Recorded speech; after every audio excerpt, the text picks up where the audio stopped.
రోజా అనంత్కి రాసిన ఈ ఉత్తరాన్ని విజయ్ ఒకసారి కాదు 10 సార్లు 20 సార్లు చదివాడు. అయినా అతనికి తృప్తిగా అనిపించటం లేదు. ఇంకా ఇంకా చదవాలని అనిపిస్తోంది. మంచం మీద కూర్చుని పడుకుని లేచి గదిలో అటు ఇటు పచారులు చేస్తూ మధ్య మధ్యలో ఆగిపోతూ గుమ్మం దగ్గర నిలబడి ఇలా ఎన్నోసార్లు చదివాడు. అనంత్ని వివాహం చేసుకోవడానికి రోజా సుముఖంగా లేదు, ఇది సత్యం. కానీ అతని కళ్ళు ఆ విషయం కంటే రోజా రాసిన సుందర స్వప్నం మీద తదేకంగా నిలిచిపోతున్నాయి. అతని గుండెలు వేగంగా కొట్టుకుంటున్నాయి. ముఖంలోకి ఎరుపు రంగు పాకి వచ్చింది. ఇది ఎలా సంభవం? వివాహం గురించి రోజా కలగంటున్నానన్న ఈ స్వప్నం తనది. తన మనసులో ఉన్న ఆలోచనలు రోజా మాటల్లో వెలువరించినట్టుగా అయింది. ఇదెలా సాధ్యం? ఒకే భావం, ఒకే ఆశ ఇద్దరు వ్యక్తుల్లో ఒకే రకంగా రూపుదిద్దుకోగలుగుతుందా? ఎంత విచిత్రం! విజయ్కి మతిపోయినట్టుగా ఉంది. ఎలాగో అనిపించసాగింది. ఇన్ని రోజులు తనలా ఈ విధంగా ఎవరూ ఆలోచించలేరని, అందులో ముఖ్యంగా ఆడవాళ్ళు అసలే అసంభవమని అనుకుంటూ వచ్చాడు. విజయ్కి హఠాత్తుగా ఆ గదిలో ఎక్కడా గాలి లేనట్టుగా, ఉక్కిరిబిక్కిరి అవుతున్నట్లుగా, ఊపిరి ఆడనట్టుగా అనిపించసాగింది. వెంటనే బట్టలు మార్చుకుని బయటకు వచ్చేశాడు. పార్కులోకి వచ్చి కూర్చున్న విజయ్ మరోసారి జేబులో నుంచి ఉత్తరం తీసి శ్రద్ధగా ఆసక్తిగా చదివాడు. రోజా రాసిన ఆ వాక్యాలు చదువుతుంటే అతని గుండెల్లో చిత్రమైన స్పందన మొదలైంది. మాటి మాటికి మళ్ళీ అదే అనిపించసాగింది. తన ఊహలు, తన గుండెల్లో గుప్తంగా ఉన్న ఆలోచనలు రోజా కళ్ళ నుండి ప్రాణం పోసుకున్నాయి. అతనికి సగం ఆనందంగా, రెట్టింపు విషాదంగా కూడా అనిపించసాగింది. ఈ ప్రపంచంలో ఎంతమంది ఆడపిల్లలున్నారు? ఈ అమ్మాయి ఈ రోజా కాకుండా ఇంకే ఆడపిల్లైనా అయ్యుంటే ఎంత బాగుండేది.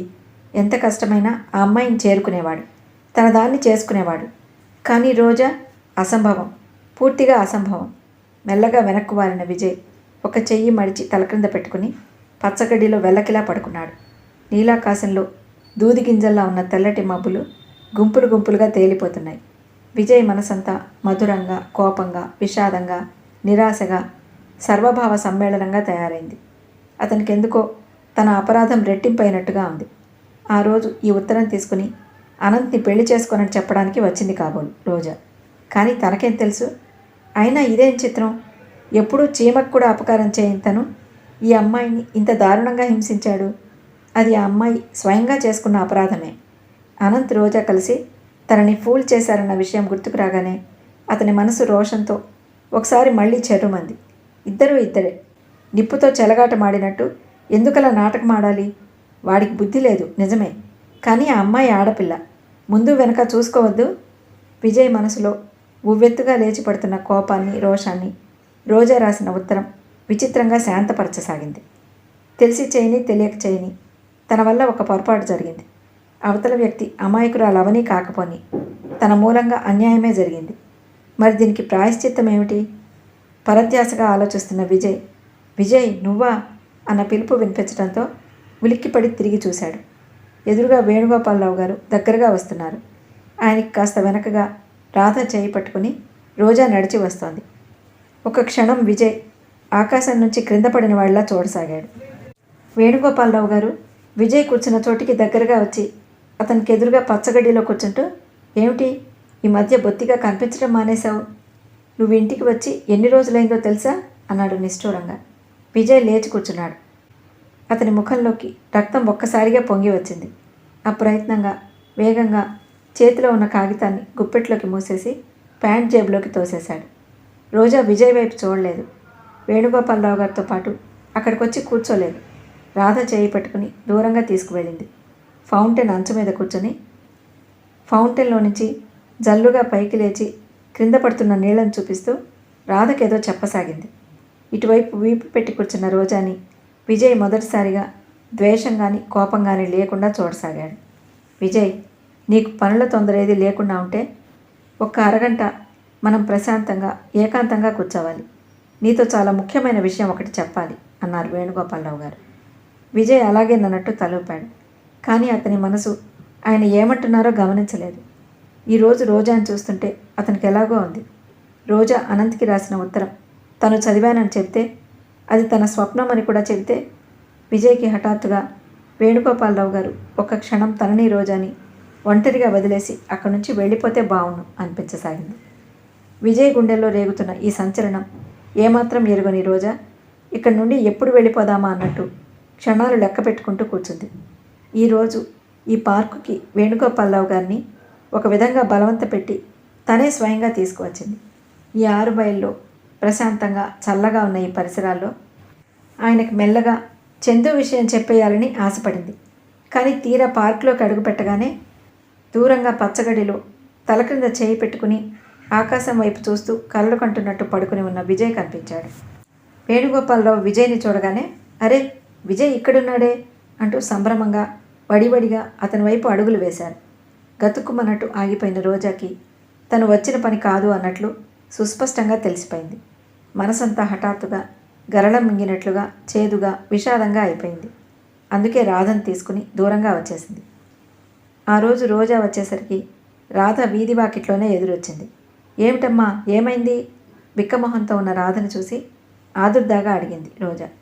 రాధ చేతులు తిప్పుతూ సౌజ్ఞలతో లావణ్య ఏడుస్తోందని, నాన్న కోపంగా ఉన్నారని చెప్పింది. రోజా రాధను ఎత్తుకుని లోపలికి వచ్చింది. ఇల్లంతా శ్మశాన నిశ్శబ్దం ఆవరించుకుని ఉంది. సాధారణంగా తరచుగా తండ్రి కూతుళ్ళు ఇద్దరి మధ్య దేనికో దానికి అభిప్రాయ భేదం వస్తూనే ఉంటుంది. ఎంత ఇష్టం లేకపోయినా, ఎంత వద్దనుకున్నా వాటిల్లో తలదూర్చక తప్పటం లేదు రోజాకి. రాధనెత్తుకుని రోజా సరాసరి వంట ఇంట్లోకి వెళ్ళింది. వంట ఇంట్లో వంటవాడు సినిమా పుస్తకం తిరగేస్తూ సిగరెట్ కాలుస్తూ తీరిగ్గా కూర్చున్నాడు. రోజాని చూడగానే చటుక్కుని లేచి నిలబడినవాడు సిగరెట్ దాచేసి రోజా అడగకుండానే చెప్పేశాడు. తండ్రి కూతుళ్ళిద్దరూ ఏదో నగ విషయంలో చాలా తీవ్రంగా ఘర్షణ పడ్డారట. ఇద్దరూ మాటలు ఎలా విసురుకుంది పూసగుచ్చినట్టు చెప్పాడు. ఇద్దరూ టిఫిన్ తినలేదు, కాఫీ తాగలేదు. వాళ్ళ తీవ్రత, ఆ ధోరణి చూస్తే మధ్యాహ్నం భోజనం చేయడం కూడా అసంభవమే అనిపిస్తుంది. ఇక ఇంట్లో పనేం లేదు కాబట్టి ఇంటికి వెళ్తాను, సెలవిమ్మని అడుగుతున్నాడు వాడు. రోజా కాఫీ చేయించి కప్పుల్లో పోసి తను స్వయంగా తీసుకుని లావణ్య గదిలోకి వచ్చింది. గుమ్మంలో అడుగుపెట్టిన రోజా ఎదురుగా మంచం మీద బోర్లా పడుకుని దిండులో ముఖం దాచుకుని చిన్నపిల్లల వెక్కి వెక్కి ఏడుస్తున్న లావణ్యను చూడగానే గుండెలు ద్రవించిపోగా క్షణంసేపు అలాగే నిలబడిపోయింది. రోజా కొంగు పట్టుకుని వెంటే నడిచి వచ్చిన రాధ, చూసారా నేను చెప్పలేదు అన్నట్టు చూసింది. గదిలోకి ఎవరో వచ్చినట్లు అడుగుల శబ్దం వినిపించగానే లావణ్య తలెత్తి చూసి మళ్ళీ వెంటనే దిండులో ముఖం దాచుకుంది. కాఫీ తెచ్చాను మృదువుగా స్నేహపూర్వకంగా అంది రోజా. లావణ్య మాట్లాడలేదు. రోజా కాఫీ కప్పు టేబుల్ మీద పెట్టి మంచం దగ్గరగా వెళ్ళి లావణ్య భుజం మీద చేయి వేసింది. ఆ స్పర్శలో స్నేహం, సానుభూతి గ్రహించకపోలేదు లావణ్య. ఆమె దుఃఖం మరింత ఎక్కువై కట్టలు తెంచుకుని ప్రవహించసాగింది. ఏమిటి పిచ్చి? మందలింపుగా అంది రోజా. అవును పిచ్చే, పిచ్చిగానే ఉంది. నేనెవరికీ అవసరం లేదు. నేనెప్పుడు చస్తానా, పీడ ఎప్పుడు విరగడవుతుందా అని అందరూ ఎదురు చూస్తున్నారు. అవేం మాటలు? లావణ్య మాట్లాడలేదు. రోజాకి అర్థమైంది. లావణ్యలో నానాటికి పెరిగిపోతున్న ఈ అసంతృప్తికి కారణం భయంకరమైన ఒంటరితనం. దాన్ని చాకచక్యంతో పూడ్చుకునేది పోయి అమాయకత్వంతో, దురుసైన ప్రవర్తనతో ఇంకొంచెం ఎక్కువ చేసుకుంటోంది. కాఫీ చల్లారిపోతోంది బ్రతిమలాడుతున్నట్టుగా అంది రోజా. లావణ్య చెర్రుమన్నట్టు లేచింది. ఎవరు తెమ్మన్నారు నిన్ను? ఒకళ్ళు చెప్పాలా? నాకు మీరు జీతం ఇస్తోంది ఎందుకు? మీరు కాఫీ తాగటం మర్చిపోతే గుర్తు చేయాల్సిన బాధ్యత నాకు లేదా? నవ్వుతూ అంది రోజా. ఆ కాఫీలో ఇంత విషం కలిపి ఇవ్వు. విషం కలపడం నాకు చేత కాదు. అమృతం కలిపి ఇవ్వగలిగిన వ్యక్తి కోసం చూస్తున్నాను. అంటే నీ ఉద్దేశం? ఈ బాధలన్నిటినీ మంత్రించినట్టు మాయం చేయగలిగిన స్నేహితులు ఎవరైనా ఉంటే మీకోసం వెతికి పట్టుకోవాలని. రోజా ఏ వ్యక్తిని ఉద్దేశించి ఆ మాటలు అంటుందో గ్రహించిన లావణ్య చెంపల్లో ఎరుపు తొంగి చూసింది. చెవులకున్న ముత్యాల జూకాలు ఊగులాడేలా గట్టిగా తల తిప్పుతూ, నిజం చెప్తున్నాను రోజా, నాకు అసలు బ్రతకాలని లేదు. చూస్తుండు, ఎప్పుడో ఓ రోజు నువ్వు వచ్చేసరికి స్లీపింగ్ ట్యాబ్లెట్స్ మింగేసి శాశ్వతంగా నిద్రపోయి ఉంటాను. చాచా, అవేం మాటలు? ఉన్న మాటలే. నేనెవరి కోసం బ్రతకాలి? బేలగా చూస్తూ అంది లావణ్య. మరోసారి దుఃఖం పొంగులా వచ్చింది. రోజాకెందుకో ఒక్క క్షణం ఆ మంచం మీద కూర్చుని లావణ్యని ఒళ్ళోకి లాక్కుని బుజ్జగించాలనిపించింది. ఇలాంటి అమాయకత్వంతోనే అనంత్ కూడా రోజా హృదయాన్ని ఆకట్టుకున్నాడు. నిజం చెప్పు, నువ్వు నేనెవరి కోసం బ్రతకాలంటావు? ఒకరి కోసం బ్రతుకుతున్నామని కానీ బ్రతకాలని కానీ అనుకోవటం భ్రమ. ఎవరి జీవితం వాళ్ళదే. అయినా ఇప్పుడు మీకు ఏం లోటని? లావణ్య కళ్ళల్లోకి కంపనం లాంటిది వచ్చింది. అదిగో మళ్ళీ అదే మాట. అందరూ ఇదే అంటారు. నాకేం తక్కువో మీకేం తెలుసు? రోషంగా చూస్తూ అంది. నిజంగా తెలియదు. ఎందుకంటే మాకేమి అవసరమో మేము వేటి కోసం తప్పిస్తున్నామో అవి మీకు పుష్కలంగా ఉన్నాయి. అందుకే నాలాంటి వాళ్ళంతా మిమ్మల్ని అర్థం చేసుకోలేరు. ఆ మూర్ఖులను అలా వదిలేయండి. లావణ్య హఠాత్తుగా రోజా చేయి పట్టుకుంటూ అంది. రోజా, నిజం చెప్తున్నాను. నాలాంటి దురదృష్టం పగవాళ్ళకు కూడా వద్దు. డబ్బు అనేది లేకపోతే పర్వాలేదు, కానీ ఉండి అనుభవించకపోతే మనోబాధ, నరకయాతన, అంతకంటే విషాదం ఇంకేదీ లేదనుకుంటా. రోజాకి నిజంగానే అర్థం కాలేదు. లావణ్యకి ఏం తక్కువైంది? ఇంకేం కావాలి? లావణ్య దృష్టిలో అనుభవాలు అంటే అర్థమేమిటో, వాటి నిర్వచనం ఇంకేమిటో. కొద్దిసేపు అయిన తర్వాత లావణ్య చేత కాఫీ తాగించి రోజా యువతలకు వచ్చింది. రోజా వేణుగోపాలరావు గారి దగ్గరకు వెళ్ళేసరికి ఆయన పేపర్ చూసుకుంటున్నారు. అడుగుల చప్పుడు వినగానే పేపర్ పక్కకు తీసి తీవ్రంగా ఏదో అనబోయిన ఆయన రోజాని చూడగానే ఆగిపోయారు. నువ్వా తల్లి, రా. ఏ ఈరోజు ఇంత ఆలస్యమైందే? కాఫీ కప్పు తీసుకుంటూ ఎంతో ఆప్యాయతగా అడిగారు. నేను వచ్చి చాలాసేపు అయిందండి. చాలాసేపు అయిందా? అవును, లావణ్య దగ్గర ఉన్నాను. లావణ్య పేరెత్తగానే ఆయన ముఖం కఠినంగా అయింది. మళ్ళీ పేపర్ చూస్తూ మౌనంగా కాఫీ తాగసాగారు. లావణ్య ఏడుస్తోంది అంది మెల్లగా రోజా. ఏడవని. కొంతమంది కొన్ని గుణాలు నెత్తిన పెట్టుకుని పుడతారు. అందులో ఏడుపు ఒకటి. మీరు ఆ అమ్మాయిని అలా బాధ పెట్టడమేం బాగాలేదు. నేనా? కాఫీ తాగుతున్న ఆయన తలెత్తి చూశారు. రోజా తల ఊపింది. అవును, మీరే. నువ్వు కూడా నన్నే తప్పు పడుతున్నావా తల్లి? ఇది తప్పు పట్టడం కాదు. ఈరోజు జరిగిన దానికి ఎంత చిన్న విషయం కారణమో చూడండి. లావణ్య కోరిన ఆ నెక్లెస్ ఇచ్చేస్తే ఏమవుతుంది? అది రాధదమ్మా. ఇది వరలో ఇలా రాధ కోసం తెచ్చినవన్నీ ఇచ్చాను. అది కాదు అసలు సంగతి. ఎప్పుడు ఏది లేదంటే అదే రాద్ధాంతం. ఏదో విధంగా నన్ను బాధపట్టడం కావాలి దానికి.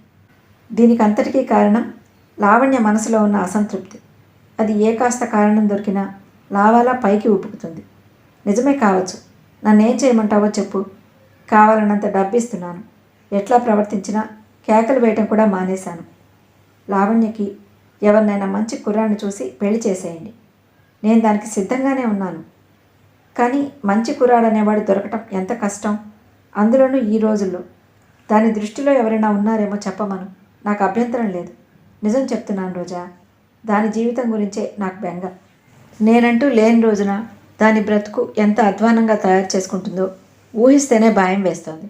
ఒక్కోసారి ఆలోచిస్తే నాలాంటి అసమర్థులు తండ్రులవటం అనేటంత మహానేరం ఇంకోటి ఏదీ లేదేమోనని అనిపిస్తుంది. రోజాకి ఆయన బాధ అర్థమైంది. లావణ్యని ఆయన అదుపులోకి తీసుకురాలేరు. చూస్తూ ఊరుకోలేరు. ఆ నెక్లెస్ ఇవ్వండి, లావణ్యకి ఇస్తాను. వేణుగోపాలరావు గారు ఏమనుకున్నారో ఏమో. వెంటనే లేచి బీరువా తెరిచి నగ తీసి రోజా చేతికిచ్చారు. రోజా నెక్లెస్ తీసుకుని యువతలకు వచ్చేసింది. రోజా నెక్లెస్ తీసుకుని వచ్చేసరికి హాలులో లావణ్య ఫోన్లో ఎవరితోనో మాట్లాడుతోంది. నిజంగానే చెప్తున్నాను, నాకు చచ్చిపోవాలన్నంత విరక్తిగా ఉంది. ఈరోజు నిన్ను చూడకపోతే నిజంగానే చచ్చిపోతాను, ఒట్టు. అబ్బా, సాయంత్రం 6 గంటలకా? అప్పటి వరకు ఏం చేయను నేను. ఓకే, బాయ్ అంటూ పెట్టేసింది. లావణ్య ముఖంలో క్షణం క్రితం కనిపించిన దుఃఖం, అసంతృప్తి నామమాత్రం కూడా లేవు.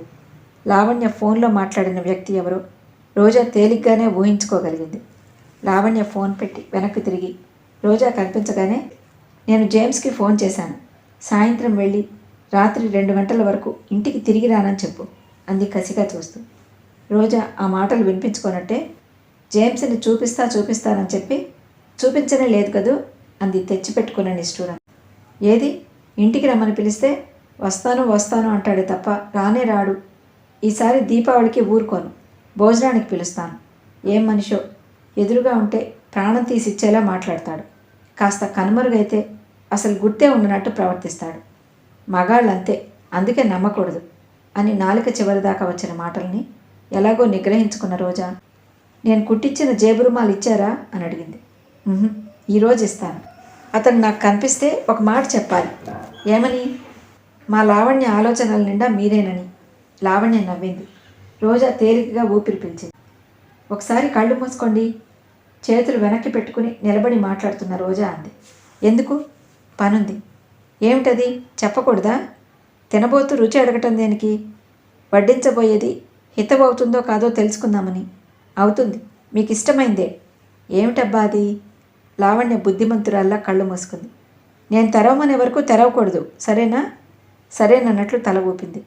రోజా లావణ్య వెనకగా వచ్చి నెక్లెస్ తీసి లావణ్య మెడలో పెట్టింది. నెక్లెస్ స్పర్శ ఒంటికి తగలగానే ఉలిక్కిపడిన లావణ్య వేళ్లతో తడిమి కళ్ళు తెరిచి చూసింది. వెంటనే రోజా వైపు తిరుగుతూ, ఇదెందుకు తెచ్చావు? ఎవరు తెమ్మన్నారు నిన్ను? అంటూ వెంటనే తీసేయబోయింది. వద్దు వద్దు, తీసేయొద్దు, చాలా బాగుంది. రోజా బ్రతిమలాడుతున్నట్టుగా చేతులు పెట్టి ఆపేస్తూ అంది. లావణ్య ఎర్రబడిన మొహంతో కోపంగా చూస్తూ అంది. నేను దీనికోసం ఏడుస్తున్నానని నువ్వు అనుకుంటే చాలా పొరపాటు పడ్డావన్నమాటే. నేను బాధపడింది నాన్నగారి మాటలకి. ఆయన మాటలు శూలాల్లా గుచ్చుకుంటాయి నాకు బాధ్యత లేదట. ఇంటి విషయం పట్టదుట. గాలిపటంలా తిరుగుతున్నానట. బాధ్యత ఎవరి బాధ్యత తీసుకోవాలి నేను? ఆయనకు నా నీడంటేనే గిట్టదయ్యే. రాధ సంగతి సరే సరి. నువ్వు వచ్చినప్పటి నుంచి చూస్తూనే ఉన్నానుగా. పరాయి పిల్లవి, ముక్కు మొహం తెలియని నీ మీద చూపుతున్న అపేక్షలు 1000వ వంతైనా నా మీద చూపుతున్నారా? ప్రపంచంలో ఇంతమంది తల్లిదండ్రులు ఉన్నారు. ఇలాంటి తండ్రి ఎక్కడా ఉండడేమో. నా తోటి వాళ్ళ కుటుంబాలు చూస్తుంటే నాకెంత ఈర్ష్యగా కనిపిస్తుంది. వాళ్ళకి పిల్లలు ఎలాంటి వాళ్ళైనా కానీ ఎంత గారాభంగా విలువగా చూస్తారో. నేనేం పాపం చేశానని నాకే దురదృష్టం. పైగా ఆ మాటలు విను. గాలిపటంలా తిరుగుతున్నానా నేను? నగలున్నప్పుడు పెట్టుకోవటం, చీరలున్నప్పుడు కట్టుకోవటం ఇవి తప్ప? అది వన్నెల వ్యసనకరగా చూసేవాళ్ళు అనుకుంటే నేనేం చేయను? వీళ్ళ సానుభూతి కోసం నాకు లేని బాధలు నటించాలన్నమాట. అసలు నేను ఎట్లా పోతే వీళ్ళకెందుకు? నా వల్ల ఎవరికి ఎలాంటి హాని కలగటం లేదే. వాళ్ళ విషయాలు నేను పట్టించుకున్నప్పుడు నా విషయాలు వాళ్ళు ఎందుకు పట్టించుకోవాలి? పోనీ అందరి సంగతి వదిలే, వాళ్ళకి పని పాట లేదనుకుంటాను. కానీ నా కన్నతండ్రే నన్ను అర్థం చేసుకోలేకపోతే ఎలా? ఆవేశంగా జవాబు చెప్పమన్నట్టుగా అడిగింది లావణ్య. రోజా శాంతంగా మృదువుగా సమాధానం చెప్పింది. మీరు చెప్పింది నిజమే, కానీ మీ ఇద్దరి మధ్య చాలా చిన్న విషయం అడ్డుగా నిలుస్తోంది. ఈ అభిప్రాయ భేదం అనేది చాలా బాధాకరమైంది. అయినా ఎవరో అర్థం చేసుకోలేదని ఎందుకు బాధపడాలి? అందరినీ అర్థం చేసుకోవడానికి మీరే ఎందుకు ప్రయత్నించరు? లావణ్య కొత్త విషయం వింటున్నట్టుగా నిలబడింది. ఇంతలో వంటవాడు రోజాని కేకేయటంతో రోజా లోపలికి వెళ్ళబోతూ ఆగి, లావణ్య, మీరెప్పుడూ సుఖంగా సంతోషంగా ఉండాలి. ఈ ప్రపంచంలో చాలామంది లేని బాధలు ఊహించుకుని ఉన్న సుఖం పాడు చేసుకుంటారు. అలాంటి తెలివి తక్కువ మనిషి కాకూడదు మీరు అనేసి లోపలికి వెళ్ళిపోయింది. స్నేహితురాలిగా, సమవయస్కురాలిగా, నిష్కల్మషమైన మనసుతో రోజా చేసిన ఈ హెచ్చరిక వెనుక ఇంకేదైనా గూఢార్థం ఉందేమో వెతికి పట్టుకోవడానికి ప్రయత్నిస్తూ లావణ్య క్షణంసేపు రోజా వెళ్ళిన వైపు చూస్తూ అలాగే ఉండిపోయింది. చెయ్యి అప్రయత్నంగా మెడలో ఉన్న నెక్లెస్ మీదకి వెళ్ళి తడిమి చూసింది. ఇది తను అడిగినప్పుడే ఇచ్చేస్తే ఎంత బాగుండేది. ఎంత ఘర్షణ, ఎన్ని మాటలు. ఆయనకి తన మాట మీద కించిత్ కూడా విలువ లేదు. కానీ రోజా మాట అంటే ఎంత విలువ. ఈ నెక్లెస్ ఖచ్చితంగా రోజా మాట కాదనలేకే ఇచ్చుంటాడు. పాషాణం లాంటి ఆ మనిషిలో ఇలాంటి మెత్తదనం రావటానికి కారణం ఏమిటి? రోజా ఏ మంత్రం వేసింది? అసలు రోజాకి తన మీద ఎందుకింత ఆసక్తి? ఈ మధ్య తరచుగా తనని సంతృప్తి పరచడానికి మహా తాపత్రయపడుతోంది. ఈ సంఘటన దానికి చక్కటి ఉదాహరణ. నెక్లెస్ ఇచ్చినంత మాత్రాన తను మురిసిపోతాననుకుంటోంది కాబోలు. ఏమో ఏ దురుద్దేశంతో రోజా ఈ ఇంట్లో ప్రవేశించిందో ఎవరికి తెలుసు? ప్రవేశించినప్పుడు లేదు. ఇలాంటి పరిస్థితులు, ఈ భేదాభిప్రాయాలు చూసిన తర్వాత పుట్టుంటుంది. రాధ ఎలాగూ నోరులేంది, ఆయన ఎలాగూ అంత మంచి మనిషి. ఇక ఎటొచ్చినా తను మెల్లగా తనను మంచి చేసుకోవాలని పథకం వేస్తోంది కాబోలు. రోజా ఈ ఇంట్లో అడుగుపెట్టినాడు ఇంట్లో అందరికంటే తనే ఎక్కువగా సంతోషించింది. రోజాకి చనువిచ్చింది, స్నేహంగా చూసింది. అదంతా 3 నాళ్ల ముచ్చటైపోయింది. అసలు ఏనాడు ఆడవాళ్ల జోలికి పోని తండ్రి రోజా అంటే ఇంత అభిమానం, శ్రద్ధ కనపరచడం కూడా విచిత్రంగానే ఉంది. ఏమో ఎవరికి తెలుసు, ఈ ప్రపంచంలో లేచిన తర్వాత ఎన్ని వింతలు విడ్డూరాలు వినటం లేదు. తను చాలా జాగ్రత్తగా ఉండాలి. స్నేహం నటిస్తూనే మెల్లగా రోజాకి ఉద్వాసన చెప్పాలి. అది కూడా సాధ్యమైనంత త్వరగా జరగాలి. ఎంత త్వరగా జరిగితే అంత మంచిది. హోటల్ లైట్నింగ్ ఆవరణలో ఉన్న అందమైన గార్డెన్లో చంద్రం సిగరెట్ కాలుస్తూ కూర్చుని ఉన్నాడు. మెత్తటి పచ్చిక, అందులో అక్కడక్కడా వేసి ఉన్న గుండ్రటి టేబుల్స్, వాటి చుట్టూ రోజ్ కలర్లో అందంగా ఉన్న కేన్ కుర్చీలు ఉన్నాయి. దూరంగా ఎక్కడి నుంచో మృదు మధురంగా గిటార్ మ్యూజిక్ వినిపిస్తోంది. ఇంకా చీకటి బాగా దట్టంగా అలుముకోకపోయినా చెట్ల మధ్య అక్కడక్కడ నక్షత్రాలలా మెలమెలలాడుతున్న చిన్న చిన్న రంగుల లైట్లు వెలిగాయి. కుర్చీలో వెనక్కి జారగలపడి వచ్చేపోయేవారిని చూస్తున్న చంద్రం చేతి గడియారం చూసుకున్నాడు. లావణ్య వస్తానన్న టైం అవుతోంది. చెప్పిన టైంకి ఎప్పుడూ ఒక 5 నిమిషాలు ముందే వస్తుంది తప్ప ఆలస్యం చేయదు. ఈ మధ్య చంద్రం లావణ్యతో పరిచయం తగ్గించేసుకోవడానికి నిశ్చయించుకుని దాదాపు కలవటమే మానేశాడు. కానీ వారం రోజుల క్రితం పైవాళ్ల దగ్గర నుంచి లావణ్య అనే ఈ అమ్మాయి లక్షలకు వారసురాలని, ఆ ఇంట్లో నగల రూపంలో చాలా బంగారం ఉందని, సాధ్యమైనంత ఎక్కువగా ఆ అమ్మాయితో గడిపి ఆకర్షించుకుని ఎలాగో అలా ఆ ఇంట్లో ప్రవేశించమని కోరుతూ ఆదేశం వచ్చింది. చంద్రం మనసులో మొదటిసారిగా పైవాళ్ల ఆదేశం పట్ల విముఖత ఏర్పడింది. వాళ్ళు తన నుంచి కోరుతున్నదేమిటో అతనికి సుస్పష్టంగా తెలిసిపోయింది. లావణ్యని మచ్చిక చేసుకుని ఆకర్షణలోకి లాగి ఆ ఇంటి లోతుపాతులన్నీ తెలుసుకోవాలి. చివరికి ఎప్పుడో ఓ శుభముహూర్తాన వెనక నుంచి వెన్నులో పొడిచి వట్టి ఆ అమాయకురాలి గుండెల్లో చిచ్చు పెట్టాలి. తను ఏదైనా చేయగలడు, కానీ తనని నమ్మి నిష్కల్మషంగా ప్రవర్తిస్తున్న లావణ్యని మోసం చేయలేడు. తనని చూడగానే సంతోషంతో మిలమిలలాడే కళ్ళలో భయోత్పాతాన్ని, అనుమానాన్ని కలిగించలేడు. ఎన్నడూ ఎప్పుడూ లేంది ఈ లావణ్య విషయంలో చందు హృదయంలో చిత్రమైన యుద్ధం మొదలైంది. మొట్టమొదటి దొంగతనం చేసినాడే తనలో మనసు అనేది చచ్చిపోయిందని, అన్ని భావాలకు తను అతీతంగా అయిపోయానని అనుకుంటూ వచ్చిన చందుకి లావణ్య పరిచయంతో తను అనుకున్నట్టుగా మనసు చచ్చిపోలేదని, కొన ఊపిరితో ఉందని, అది లావణ్య స్నేహం కురిపిస్తున్న అమృత జల్లుకి ప్రాణం పోసుకుని సేద తీరుతూ బలం పుంజుకుంటున్నట్టుగా అనిపించసాగింది. మొట్టమొదటి లావణ్యని చూడగానే ఉన్నవాళ్ళందరి మీద కానీ కసి, ద్వేషం ఏర్పడ్డాయి. అందువల్లే లావణ్యతో పరిచయం ఏర్పరచుకున్నాడు, పెంచుకున్నాడు. ఇలాంటి వాళ్ళని ఎంతమందిని గుప్పెట్లో పెట్టుకుంటే అంత ఎక్కువగా పైవాళ్ల దగ్గర పలుకుబడి, హోదా పెరుగుతాయి, ప్రశంసలు లభిస్తాయి, సమర్థుడు అనే ఖ్యాతి దక్కుతుంది. కానీ రాను రాను లావణ్యతో పరిచయం పెరిగి లావణ్య స్వభావం తెలిసిన తర్వాత చందుకి తనపై తనకే అసహ్యం, సిగ్గు కలిగాయి.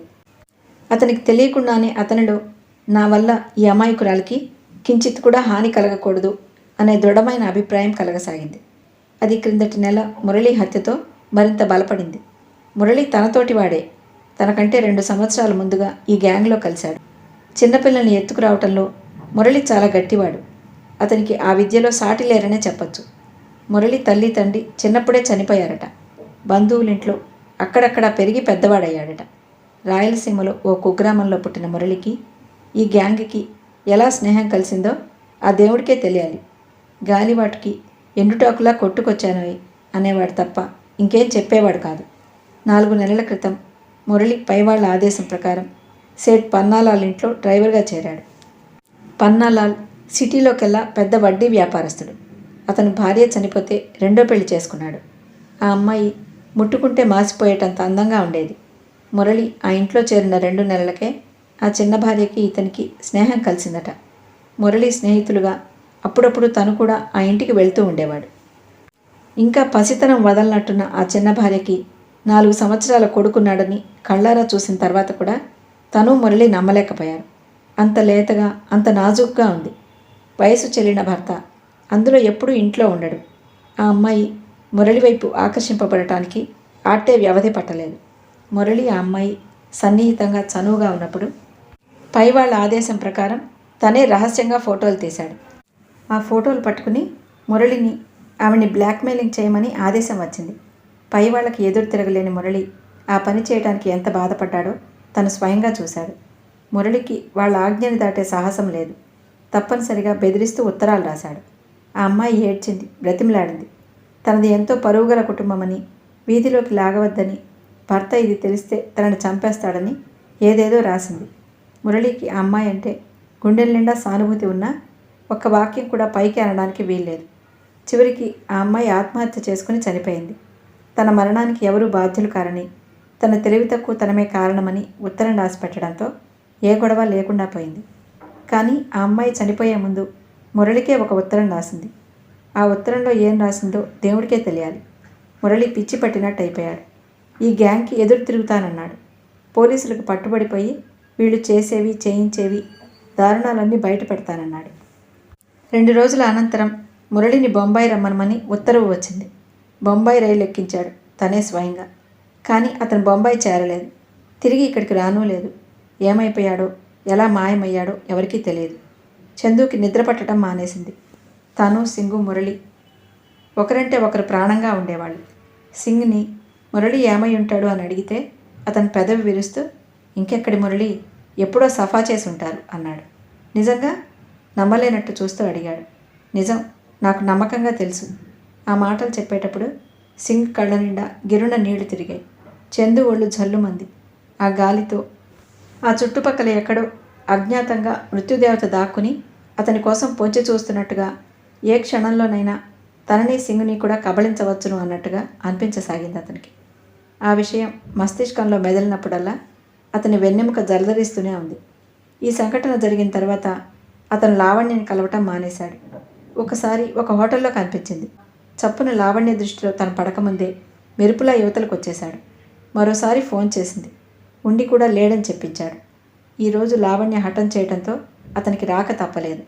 ఇప్పుడు కూడా లావణ్య రాకముందు వెళ్ళిపోవటం మంచిదేమో అనిపించసాగింది. చందు లేచి వెనక్కి తిరిగేసరికి హలో అంటూ లావణ్య ఎదురుగా నడిచి వస్తోంది. చందు క్షణంసేపు ఏం చేయాలో తోచని వాడిలా నిస్సహాయంగా అలాగే చూస్తూ నిలబడిపోయాడు. లావణ్య వయ్యారంగా నడుస్తూ వచ్చి చందుకు ఎదురుగా కూర్చుంటూ గుండెల మీద చేయి వేసుకుని, అమ్మయ్య, మిమ్మల్ని చూసే వరకు నమ్మకం లేదు, రారేమో అనుకున్నాను అంది. రావద్దనే అనుకున్నాను, కానీ చందు హఠాత్తుగా ఆగిపోయాడు. అతని కళ్ళు లావణ్య మెడ మీద నిలిచిపోయాయి. మందంగా ఉన్న లైట్ల వెలుగు చీకట్లు పెనవేసుకుపోయినట్టున్న ఆ వాతావరణంలో లావణ్య మెడలో నెక్లెస్ మిలమిలా మెరుస్తోంది. ఈ నగలాంటిది ఎక్కడో చూశాడు తను. ఎక్కడా, ఎప్పుడు, ఏ సందర్భంలో? అతని మనసు స్మృతి మందిరంలో జ్ఞాపకం కోసం గబగబా గాలించసాగింది. ఏమిటి ఎలా చూస్తున్నారు? నెక్లెస్ కొత్తదనా? నాది కాదు, నా చెల్లెల్ది. అతని వైపు తృప్తిగా చూస్తూ గోముగా అంది లావణ్య. చాలా బాగుంది. తను తదేకంగా చూడటానికి సంజాయిషి ఇస్తూ అన్నాడు. దీని గురించి ఈరోజు ఇంట్లో పెద్ద రాద్ధాంతం జరిగింది. ఎందుకు? నీకున్నవి చాలవా అంటారు నాన్నగారు. ఎప్పుడు మనవి అన్న వాటికంటే మనవి కాని వాటి మీదే మోజు ఎక్కువగా ఉంటుంది, అవునా? చంద్రం తలూపాడు. లావణ్య మెడలో నుంచి నెక్లెస్ తీసి అతని చేతికిస్తూ, దీనికి ఒక కథ కూడా ఉంది అంది. ఏమిటా కథ? లావణ్య క్లుప్తంగా సికింద్రాబాద్ స్టేషన్లో ఒకతను దొంగిలించాలని చేసిన ప్రయత్నం పట్టుబడిన వైనం చెప్పింది.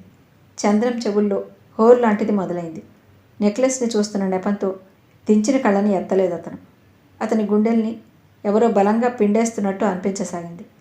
నా దగ్గర పెట్టెలో ఎక్కడో ఆ పేపర్లో పడిన ఫోటో కటింగ్ ఉండాలి, ఈసారి తెచ్చి చూపిస్తాను ఉత్సాహంగా ఆసక్తిగా వర్ణించి చెప్తున్న లావణ్య ఇంతలో బేరర్ వచ్చి దూరంగా టేబుల్ దగ్గరున్న ఒక ఆవిడ పిలుస్తోందని చెప్పడంతో తిరిగి చూసింది. ఆవిడ లావణ్యని చూడగానే నవ్వి దగ్గరకు రమ్మనమని సౌజ్ఞ చేసింది. సత్యం, మిసెస్ జోగిందర్, ఈ మధ్య క్లబ్కి వెళ్ళటం మానేశాను. సంజాయిషి ఇచ్చుకోవాలి ఇప్పుడు. ఒక్క నిమిషం, ఇప్పుడే వస్తాను అంటూ లేచి వెళ్ళింది. చంద్రం చేతిలో ఉన్న నెక్లెస్ వైపు రెప్పవేయటం మర్చిపోయిన వాళ్ళ చూడసాగాడు. నుదుటి నిండా చిరుచెమటలు అలుముకున్నాయి. అతని మనసంతా విషమయంగా మారిపోయింది. క్షణం క్రితం లావణ్య క్షేమం పట్ల అతనికి కలిగిన సదుద్దేశం నామరూపాలు లేకుండా నాశనమైంది. అనంత్ కంఠానికి పడకుండా తప్పించాలని చూసిన ఉరితాడు తన మెడకి పడి బిగుసుకుంటున్నట్టుగా అయింది విజయ్ పని. అతను ఈ మధ్య వేణుగోపాలరావు గారింటికి ఎంత దూరంగా ఉండాలని కోరుకుంటున్నాడో అంత ఎక్కువగా వెళ్లాల్సి వస్తోంది. వ్యాపార రీత్యా ఆయన చేస్తున్న మార్పులకి అనుక్షణం అతని ఆసరా అవసరం అవుతోంది.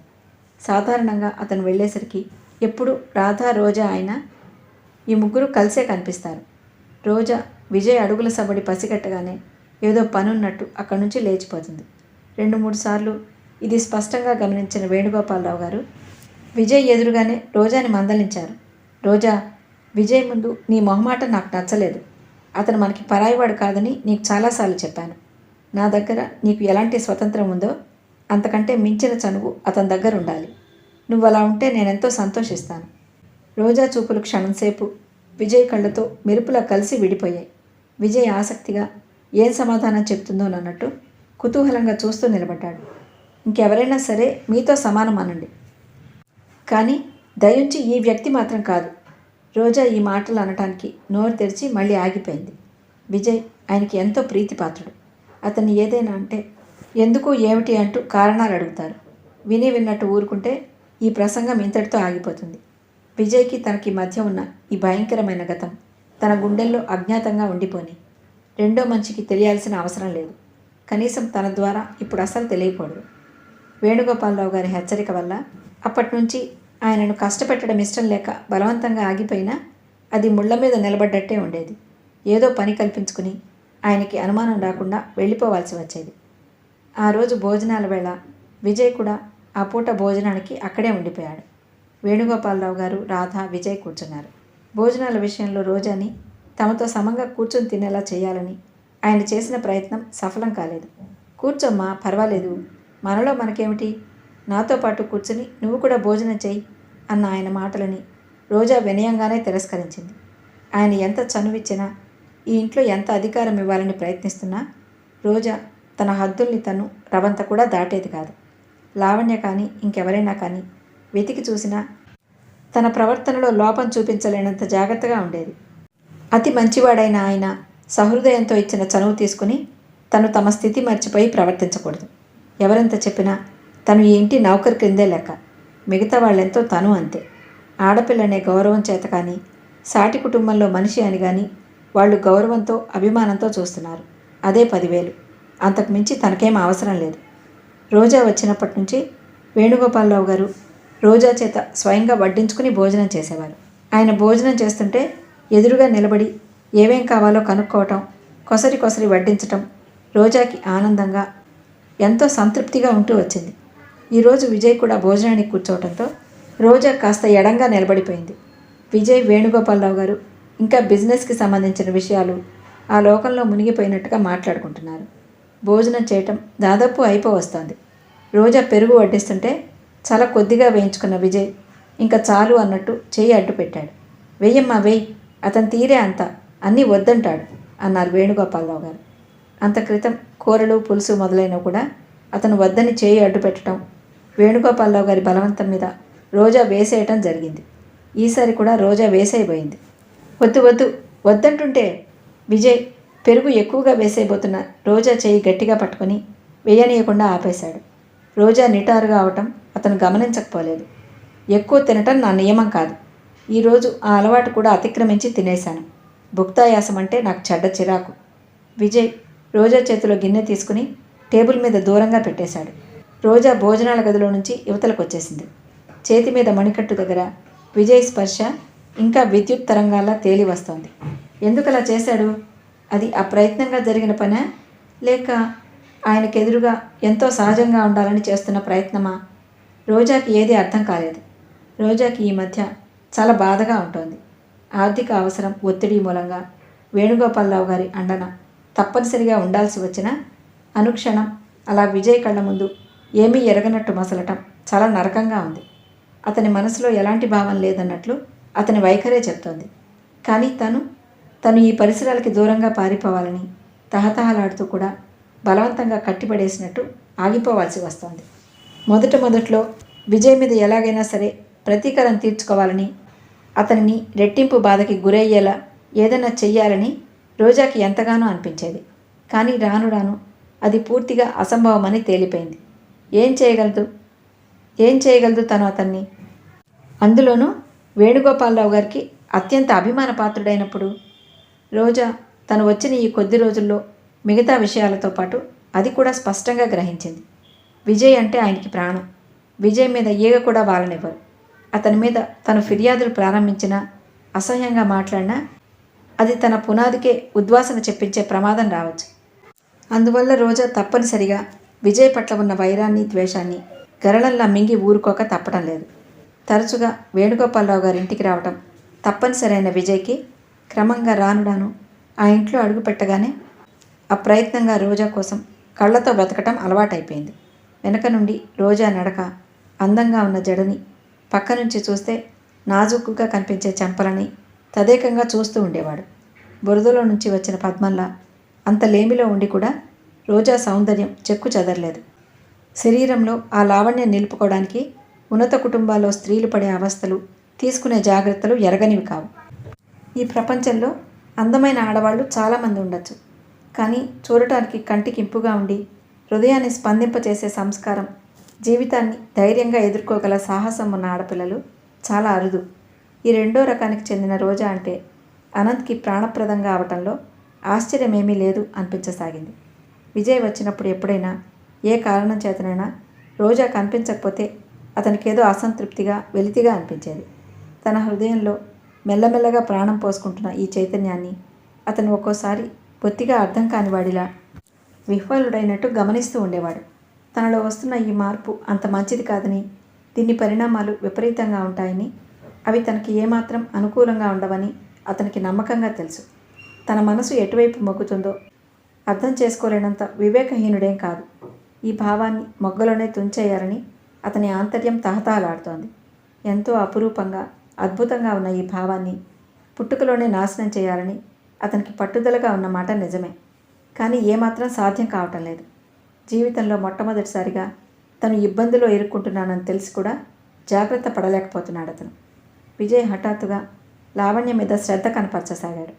లావణ్యని తమాషా చేయటం, ఏడిపించటం, ఆ ఇంటికి అతనంత ఎక్కువగా రావటానికి లావణ్య కారణమేమో అన్న అనుమానం చూసేవాళ్ళకి కలిగేలా ప్రవర్తించసాగాడు. మొదట్లో విజయ్ తన పట్ల చూపుతున్న ఈ అభిమానానికి లావణ్య ముగ్ధురాలైంది. ఎంతో ఆనందించింది. ఇన్ని రోజులకి విజయ్ తనని గుర్తించి దగ్గరగా వస్తున్నందుకు ఎంతో మురిసిపోయింది. కానీ ఆ మురిపెం ఆవిరైపోవడానికి ఎన్ని రోజులో పట్టలేదు. లావణ్యలో ఉన్న స్త్రీ సహజమైన చాతుర్యం విజయ్ ఆంతర్యంలో ఉన్న అసలు భావాన్ని ఇట్టే పసిగట్టేసింది. విజయ్ తన దగ్గర కూర్చుంటాడు నిజమే, కానీ అతని కళ్ళు అనుక్షణం రోజా కోసం వెతుకుతూ ఉంటాయి. రోజాని చూడగానే అతని గుండెల్లో చిత్రమైన స్పందన మొదలైనట్లు ఆ కళ్ళల్లోకి తమాషా అయిన కాంతి వస్తుంది. అసలే తండ్రి విషయంలో రోజా పట్ల కినుక వహించి ఉన్న లావణ్య హృదయం విజయ్ కూడా రోజా అంటే ఆకర్షింపబడటం చూసి ఈర్ష్యతో బగ్గుమంది. కానీ ఆ ఈర్ష్యని అమాయకంగా అందరి ఆడవాళ్లలా బయటికి వెళ్ళగా కదల్చుకోలేదు. రోజాని ఇంట్లో నుంచి బయటికి గెంటివేయటానికి విజయ్కి పాఠం నేర్పడం కోసం తగిన సమయం కోసం వేచి చూడసాగింది. ఫ్రెండ్స్, ఇంతటితో మొదటి భాగం పూర్తయింది.